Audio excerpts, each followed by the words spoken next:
Hello everyone, welcome to my channel. कैसे हैं आप सब? उम्मीद आप सब बहुत अच्छे होंगे और आपकी तैयारी भी बहुत अच्छे से चल रही होगी। आज हम कराने वाले हैं क्या, एमसीक्यू। किस पर? पाचन पे। ठीक है, आपको दिख रहा होगा यहाँ पर हम किससे रिलेटेड टॉपिक लाए हैं, डाइजेशन, जिसको हम बोलते हैं पाचन। क्योंकि आपको पता है आपके बोर्ड में मतलब हाई स्कूल में क्या आते हैं, आपके 50 नंबर थ्योरी आते हैं, 20 नंबर वहाँ पे आपको लगभग 20 नंबर के क्या आते हैं आपके एमसीक्यू क्वेश्चन, मतलब ऑब्जेक्टिव टाइप आएंगे। तो यहाँ पर हम उसी से रिलेटेड मतलब जितने भी इंपॉर्टेंट क्वेश्चन जो आज तक बोर्ड पेपर में पूछे गए हैं हम उसी को यहाँ पर करा रहे हैं। और उम्मीद है इससे बाहर आएगा भी नहीं। अगर आप इसको अच्छे से पढ़ ले तो आपको देखिए मैं हर टॉपिक से लगभग 30-40 क्वेश्चन मैं हमेशा कराऊंगी जो आपके एग्जाम के पॉइंट ऑफ व्यू से बहुत इंपॉर्टेंट है। तो इसको शुरू से लास्ट तक जरूर देखें और अच्छे से एक एक कॉन्सेप्ट को यहाँ पर क्लियर करते हुए चलिए, क्योंकि मैंने आपको पूरा थियरी इससे रिलेटेड जितने भी थे मैंने आपको कवर करा दिया है। और उसी के बेसिस पर चलिए क्वेश्चन करते हैं, क्योंकि प्रैक्टिस करेंगे तभी तो पता चलेगा कि आपको कितना समझ में आया या कितना नहीं आया। तो चलिए शुरू करते हैं। आज का पहला क्वेश्चन देखते हैं क्या है। भोजन को छोटे अणुओं में तोड़ने की प्रक्रिया कहलाती है। अब आपको पता है कि अब हम लोग जब डाइजेशन पढ़ रहे हैं, पाचन, तो पाचन में क्या होता है, हम लोग भोजन को लेते हैं तो जटिल अणु होते हैं, जटिल से वो किसमें टूटता है, सरल अणुओं में, उसी को तो हम पाचन कहते हैं। मतलब अब मान लीजिए हमने रोटी खाया तो क्या है, बड़े बड़े पीसेज हैं, लेकिन उसको तोड़कर पहले हम तो हाथ से तोड़ेंगे वो छोटा पीस के, लेकिन जब उसको मुंह में खाएंगे तो दांतों द्वारा उसको और चबाकर छोटा किया जाता है। फिर धीरे धीरे करके इसी प्रकार ये क्रम चलते चला जाता है आपके पूरे इंटेस्टाइन तक। तो ये क्या है, एक प्रकार का, इसको क्या बोलेंगे, पाचन। तो क्या है, श्वसन कहेंगे, पाचन कहेंगे, उत्सर्जन या परिवहन। तो करेक्ट ऑप्शन क्या हो जाएगा, पाचन। क्योंकि श्वसन आप समझ रहे हैं, श्वसन मतलब क्या, आप जो ऑक्सीजन लेते हैं कार्बन डाइऑक्साइड बाहर रिलीज करते हैं, पर यहाँ पर तो भोजन ले रहे हैं तो भोजन का यहाँ पर क्या होगा, पाचन होगा। उत्सर्जन में क्या होगा, अब ये जब डाइजेशन हो जाएगा उसके बाद जितने भी अपशिष्ट पदार्थ होते हैं वो बाहर निकाल दिए जाते हैं, उनको बोलते हैं उत्सर्जन। परिवहन में क्या होगा, परिवहन में जैसे मान लीजिए आपने क्या क्या, आपका जो ब्लड है उसमें जो ऑक्सीजन है कैसे कैसे शरीर में पहुंचता है सारे जगह, तो वो सब आपका क्या है, परिवहन, जिसको बोलते हैं ट्रांसपोर्टेशन। तो करेक्ट ऑप्शन क्या हो जाएगा, बी। नेक्स्ट क्वेश्चन है, पाचन तंत्र का सहायक अंग कौन नहीं है, इसमें से कौन एसेसरी ऑर्गन नहीं है। तो मैंने आपको कुछ एसेसरी ऑर्गन के नाम बताए थे, ठीक है, तो उसमें से आप बताइए कौन सा इसमें नहीं है। तो देखिए लीवर तो है, ठीक है, फिर अग्नाशय ये भी है, गुर्दा और लार ग्रंथियां, तो लार ग्रंथियां भी हैं, कौन नहीं है, गुर्दा, मतलब किडनी नहीं है। किडनी लेकिन किसका बताइए, किसका मेन, ये मतलब कह सकते हैं सबसे मेन पार्ट किसका है, सबसे ज्यादा ये किडनी किसके लिए सहायता करता है। तो अभी आपने पढ़ा होगा जैसे फिल्ट्रेशन, जब यूरिन फिल्ट्रेशन की बात आती है तो जब एक्सक्रीशन पढ़ेंगे तो एक्सक्रीशन में हम पढ़ेंगे किडनी के बारे में, ठीक है। तो ये किडनी मेन एक्सक्रीशन का रोल प्ले करती है। मोस्टली इस किडनी में क्या पाए जाते हैं, यहाँ पे ये दो जोड़ी किडनी पाया जाता है जिसको हम ब्रिक बोलते हैं, सेम के बीच के आकार के होते हैं। इसमें पाया जाता है नेफ्रॉन, ठीक है, यही नेफ्रॉन ही क्या करते हैं, उस यूरिन को फिल्ट्रेट करने का काम करते हैं। तो करेक्ट ऑप्शन इसका क्या हो जाएगा, सी, क्योंकि सी डाइजेशन का पार्ट है, किसका पार्ट है, एक्सक्रीशन का। नेक्स्ट अगला क्वेश्चन है,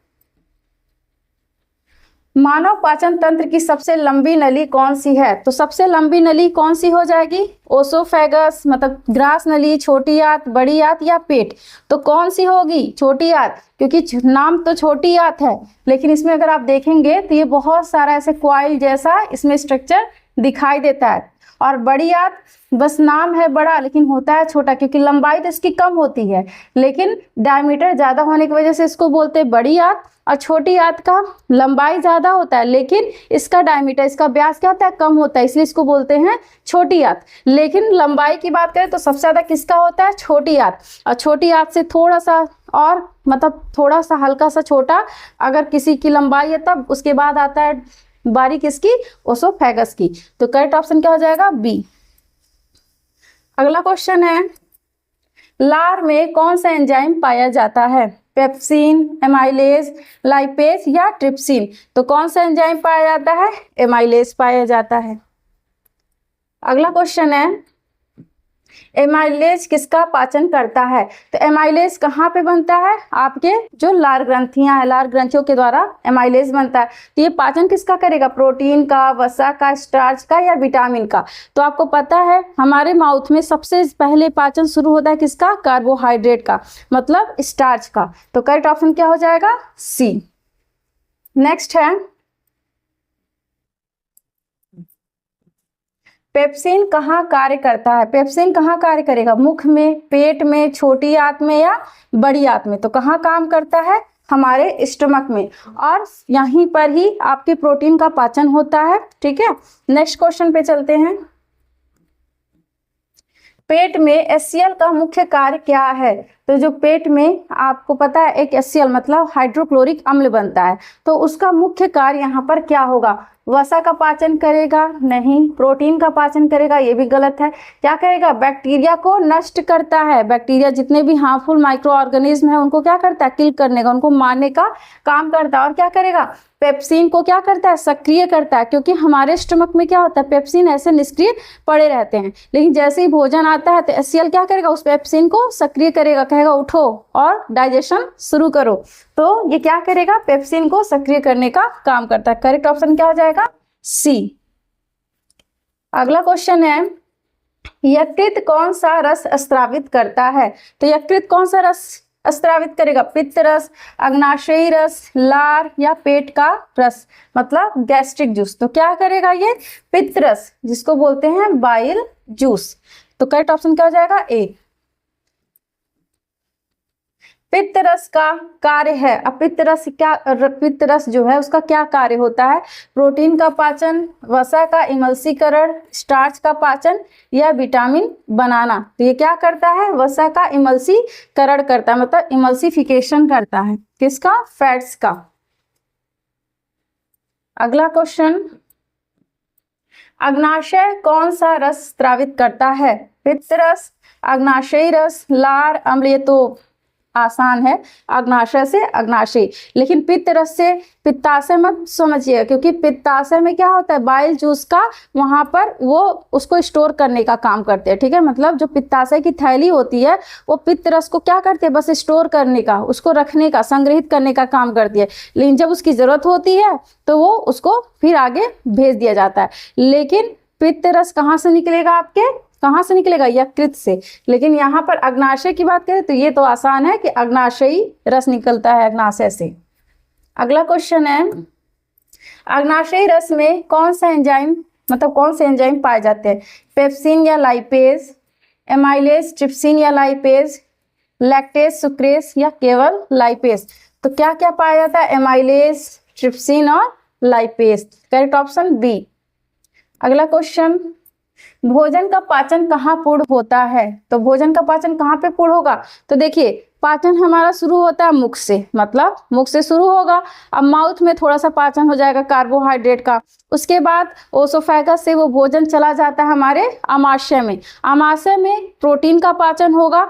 उसके बाद जितने भी बचते हैं, मतलब जितने भी मतलब अपच्य भोज्य पदार्थ बचते हैं वो चले जाते हैं कहाँ पर? हमारी छोटी आंत में। अब जितना भी अभी तक भोजन जो भी थोड़ा बहुत बचा होगा, जो जिसका डाइजेशन नहीं हुआ होगा, उसका संपूर्ण डाइजेशन कहाँ हो जाता है? छोटी आंत में होता है। और वहीं पर उपस्थित होता है विलाई, जो क्या करता है? जितने भी पोषक तत्व हैं उसको अवशोषित करने का भी काम करता है। और बड़ी आंत में क्या होगा? सिर्फ और सिर्फ जल का अवशोषण होता है, वहां पर कोई पाचन नहीं होता है। तो सबसे पूर्ण पाचन कहाँ पर होगा? हमारी छोटी आंत में, स्मॉल इंटेस्टाइन में। तो करेक्ट ऑप्शन क्या हो जाएगा? सी।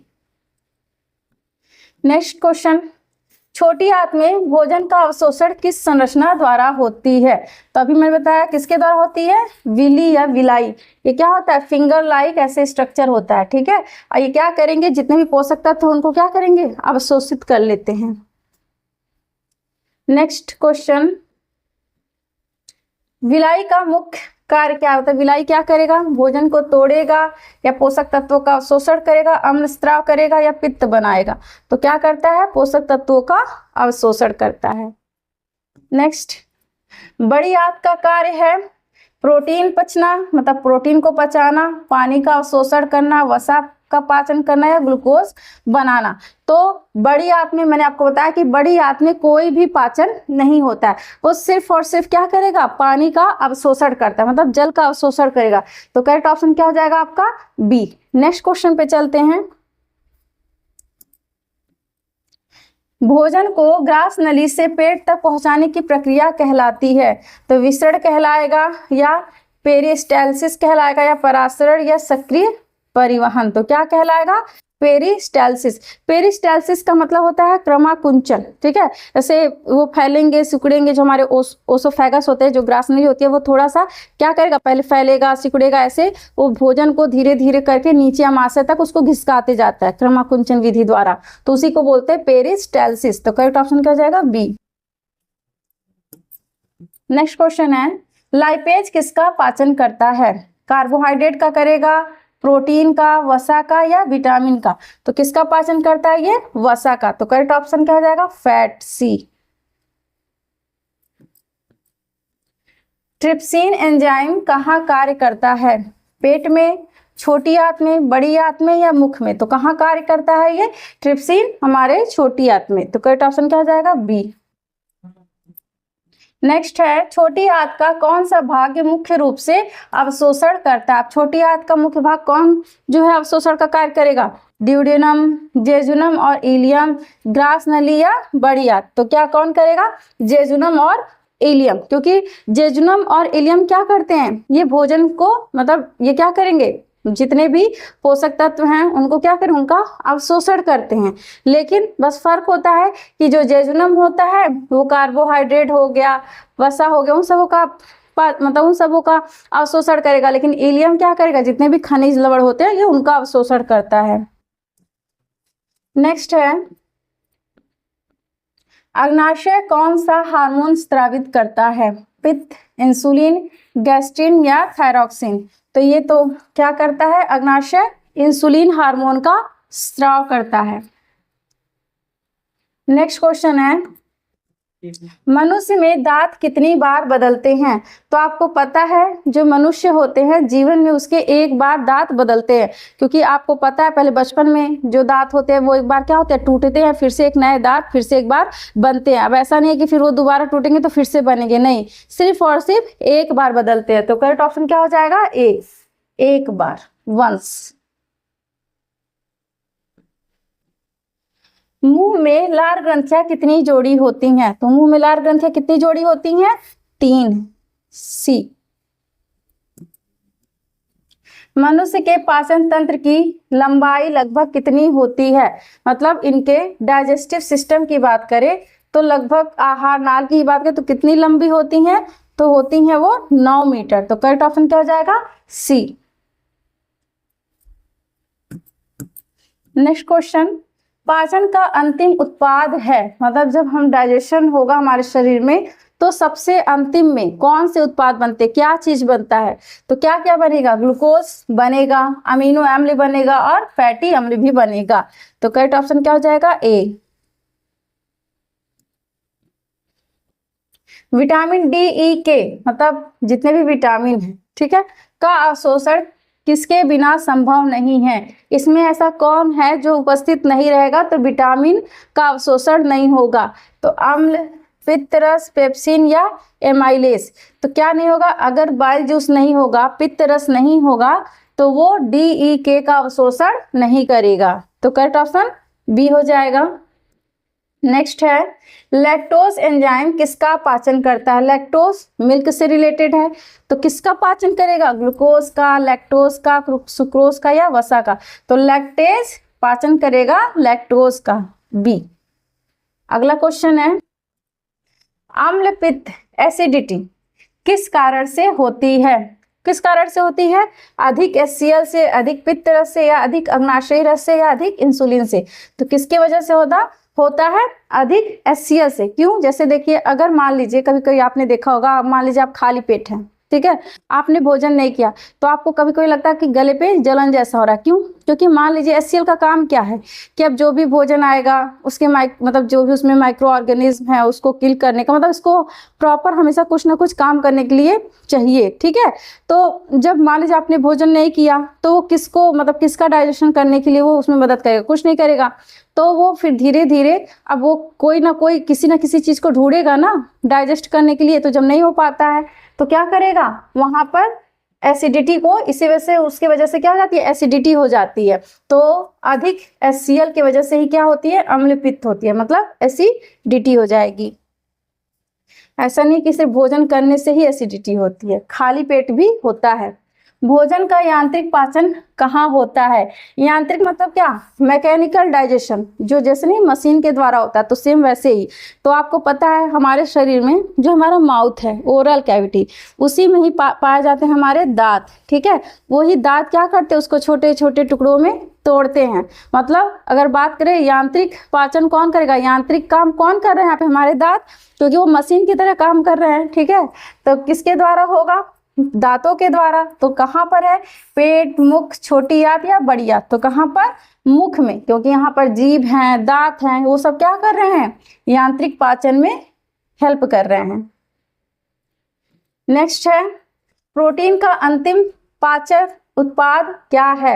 यहाँ पर सिर्फ प्रोटीन का पूछ रहा है, ठीक है। पूरे पाचन का अंतिम उत्पाद नहीं पूछ रहा है, सिर्फ प्रोटीन का पूछ रहा है। तो ग्लूकोज तो होगा नहीं, ग्लूकोज तो जब पूरे भोजन की बात करते तब तो ग्लूकोज सही था, लेकिन यहाँ पे प्रोटीन को पूछ रहा है।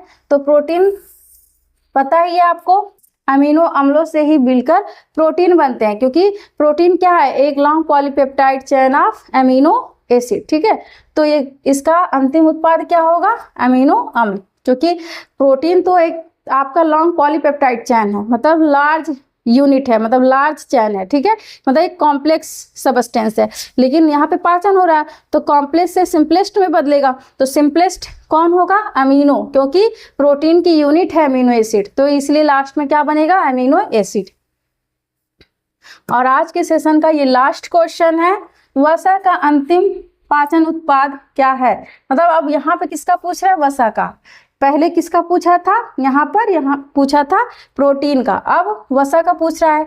तो ग्लूकोज भी नहीं होगा, अमीनो अम्ल भी नहीं होगा, क्योंकि अमीनो अम्ल किसका है?